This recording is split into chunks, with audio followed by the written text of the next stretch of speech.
신스부르입니다. FM 7번째 영상이네요. 시작 전에 설명의 편의를 위해 먼저 말씀드리겠습니다. 이번 영상부터는 몇 번 오퍼레이터라는 말 대신에 몇 번이라고만 부를 겁니다. 2번 오퍼레이터를 2번이라고 부른다는 말이죠. 제가 설명 중간에 3번이 2번을 변조한다 라고 말씀드리면 3번 오퍼레이터가 2번 오퍼레이터를 변조한다는 뜻이 되겠습니다. 이번 영상에서 다루어 볼 기술은 피드백입니다. 지난번 영상에서는 2단 변조를 다루었는데 2단 변조까지는 아주 쉬웠을 겁니다. 두 개의 오퍼레이터 사이의 주파수비를 통해서 어디에 뱀이 쌓일지 결정되는 내용이었죠. 자, 먼저 피드백이 뭐냐면 변조를 당한 캐리어나 모듈레이터가 더 이전 순서의 변조 단계로 신호를 되돌리는 겁니다. 설명을 위해 잠시 야마하의 알고리즘표 등판. 1번 알고리즘의 경우에는 6번이 5번을 변조함과 동시에 스스로를 피드백하는 형태입니다. 그리고 4번 알고리즘을 보자면 캐리어인 4번이 다시 6번을 변조하는 상황이죠. 이렇게 신호를 돌고 돌게 만드는 게 피드백입니다. 흔히 딜레이에서 얘기하는 그 피드백이랑 본질적인 의미 자체는 완전히 동일합니다.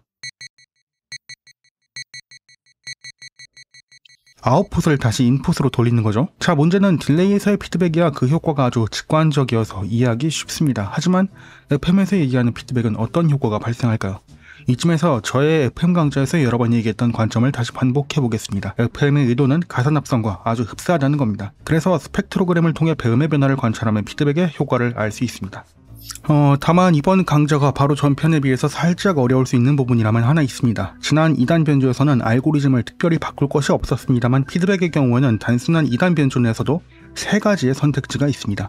여기 지난번에 구성했던 시트러스에서의 2단 변조 매트릭스가 있는데 이걸 통해 예시를 보여드리자면 1번이 스스로를 피드백할 수 있고요. 1번이 2번을 피드백할 수 있고요. 아니면 2번이 스스로를 피드백할 수도 있습니다. 그리고 이 모두를 동시에 적용할 수도 있죠. 이런 형태는 시트러스나 FM8 등과 같이 커스텀 알고리즘을 구성할 수 있는 신스만 가능합니다. 야마하의 DX나 아니면 그와 유사하게 알고리즘을 선택해서 합성하는 여러 신디사이저들에서는 불가능한 알고리즘입니다. 그리고 그 점이 피드백이라는 기능에 대해서 조금 공부를 어렵게 하는 부분이라고 개인적으로는 생각합니다. 그러나 저의 강좌에서는 역시 이 모든 선택지에 대해서 어떻게 배음이 쌓이는지 설명하도록 하겠습니다. 첫 번째는 캐리어가 스스로를 피드백하는 경우, 두 번째는 캐리어가 모듈레이터를 피드백하는 경우, 그리고 모듈레이터가 스스로를 피드백하는 경우, 마지막으로 이것이 다수 적용되었을 경우 이 모두를 해설하겠다는 말씀입니다. 높아심을 말씀드리자면 주파수비에 따라 배음이 쌓이는 위치가 왜 달라지는지에 대해서 아직 이해가 부족하신 분은 이번 강좌를 따라오실 수 없습니다. 하지만 그 내용은 이미 충분히 설명드렸으니 이전 강좌들을 천천히 다시 복습해 보시는 것을 강력히 권합니다.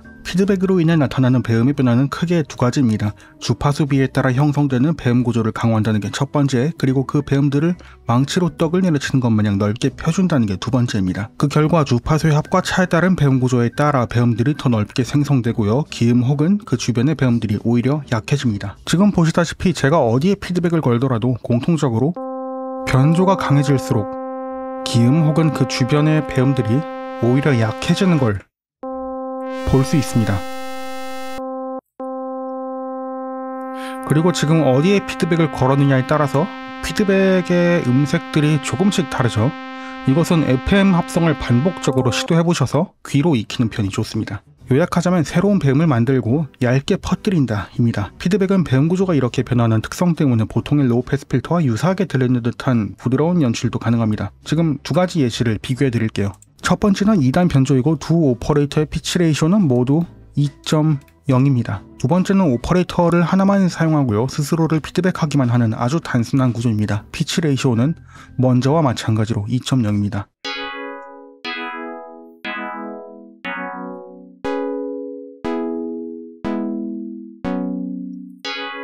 첫 번째 예시의 경우에는 변조를 올릴수록 FM 특유의 레조넌스 먹은 듯한 음색이 발생합니다.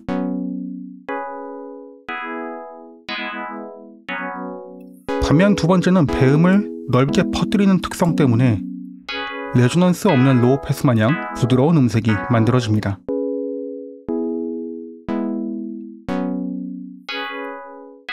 이렇게 플럭 사운드를 통해서 비교하면 가장 두드러지게 두 가지의 특성을 알 수 있습니다. 이것이 피드백의 가장 기본적인 특성입니다. 자, 그 다음에 보실 건 2단 변조이긴 합니다만 캐리어의 피치 레이쇼는 0.5, 모듈레이터는 8입니다. 따라서 주파수비는 0.5 대 8이고요. 이를 정수로 정리하면 주파수비 1대 16입니다. 지금과 같은 2단 변조에서 피드백을 주는 데에는 기본적으로 3가지의 선택지가 주어집니다. 캐리어가 스스로를 피드백할지, 아니면 2번을 피드백할지, 아니면 모듈레이터인 2번이 스스로를 피드백할지 말이죠. 첫 번째로 가장 쉬운 것부터 얘기해봅시다. 지금 상태에서 2단 변조를 하면 배음이 이렇게 쌓입니다. EK에서부터 쌓이는 측파대가 주파수비에 따라 생성된 배음의 위치죠. 그리고 이 위치는 주로 모듈레이터의 피치 레이쇼를 바꿈으로써 바뀐다는 점은 잘 아실 겁니다. 물론 캐리어를 바꿔도 바뀌기는 합니다만 지금은 설명의 편의상 모듈레이터만을 예시로 들어서 설명을 드리겠습니다.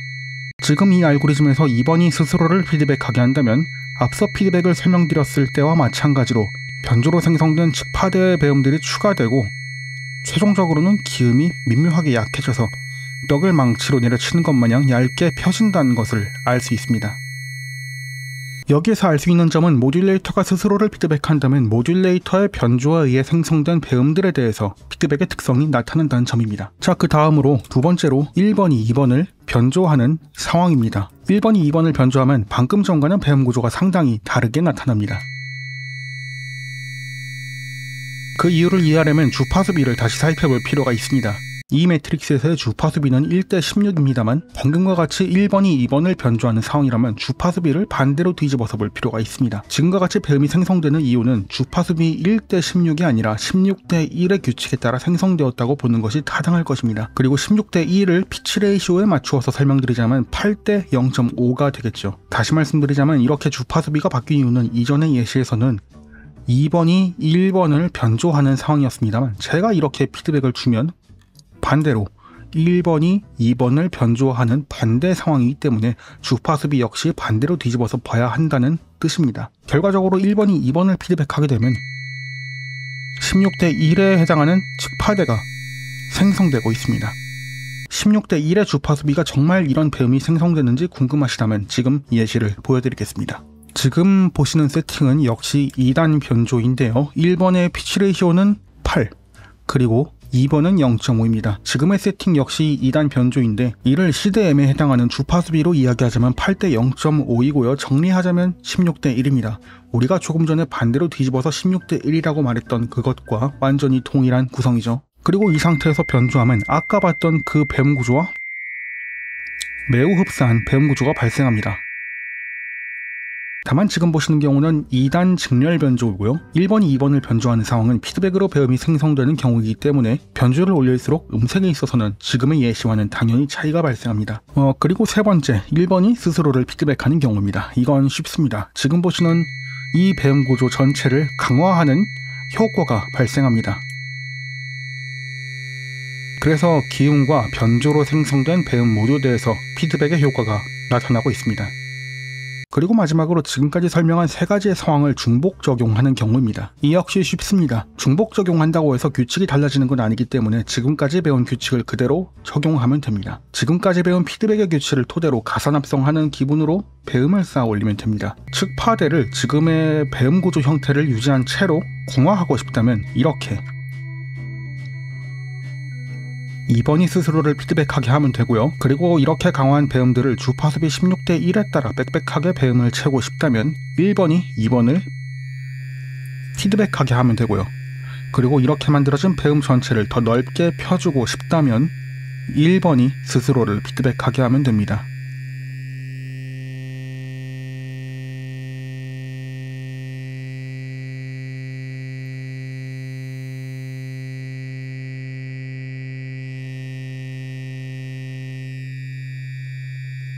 어느 곳에 배음을 쌓을지 선택하는 문제일 뿐입니다. 익숙해지셨다면 이제 슬슬 FM이 가산합성과 흡사하다고 말씀드린 저의 의도를 이해하실 수 있을 겁니다. 규칙을 개별로 살펴보면 이해하지 못할 것은 아닌데 여기에 더불어서 오퍼레이터를 다수 사용하게 되면 조금 골 깨는 상황이 발생하게 될 겁니다. 그리고 그런 상황은 아무 설명을 듣지 않고 무작정 공부만 하는 것으로는 소리가 변하는 이유를 추측하기 대단히 어려울 수 있습니다. FM의 소리를 예측하는 것이 어렵다 혹은 FM이란 무작위성에 기대는 것이라 오해하는 것이 바로 이것 때문입니다. 가산합성과 같이 원하는 위치에 배음을 쌓아 올린다는 관점을 계속 유지해주세요. 그러한 관점으로 강좌를 잘 따라오신다면 FM을 의도대로 사용하실 수 있게 될 겁니다. 강좌를 올리는 저조차도 FM을 완벽하게 사용할 수 있냐고 여쭤보신다면 그렇다고 생각하지는 않습니다만 FM을 배우고 싶으면서도 자료를 찾기 힘들어서 방황을 하고 계신다면 제가 적어도 방향은 잡아드릴 수 있을 것 같습니다. 다음 영상에서 뵙죠. 신스부르였습니다.